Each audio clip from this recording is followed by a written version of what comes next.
हर घर त्रिरंगा शोभायात्रा रे सामिल हेले विधायक आकाश। मान्यवर यशस्वी प्रधानमंत्री और मुख्यमंत्री निर्देश क्रमे विधायक तथा जिला योजना बोर्ड अध्यक्ष आकाश दास नायक नेतृत्व में कोरेई निर्वाचन मंडलीर व्यासनगर और पाणीकोइली और कोरेई ठारे एक विराट त्रिरंगा शोभायात्रा अनुष्ठित हो जाइछि।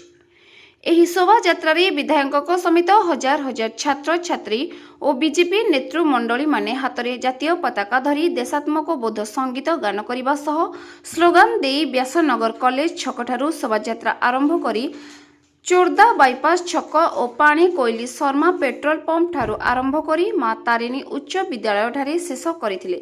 विधायक ए देश और जाति पाई बलिदान देथिबा समस्त स्वाधीनता संग्रामी मानको मने पकाइबा और समस्तଙ୍କ मनरे देश प्रेम जागृत करबा हेउछि एई त्रिरंगा यात्रार मूल लक्ष्य बोली निज अभिभाषण रे कहिथिले। देश प्रेमर भावना को अधिक सुदृढ़ करबा पई विधायक प्रेरणा देबा सहित आजिर एही शोभायात्रा को सफल भावरे समाप्त करिथिबारु समस्त कर्मी मानको धन्यवाद देथिले। स्वाधीनता दिवसर 80 वर्ष पूर्ति अवसर रे तथा से महान स्वाधीनता संग्रामी मानकर बलिदान एवं ये देशर महानता विषय रे जणिया पे आगामी पीढ़ी को तिरंगा यात्रा अनुष्ठित होउछि।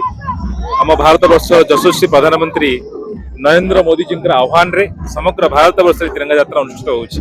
आज बड़ खुशी कथा जे व्यासनगर शहर रे हजार हजार संख्यार जनसाधारण हजार हजार संख्यार छात्र छात्री तिरंगा यात्रा सामिल होइछन्ति।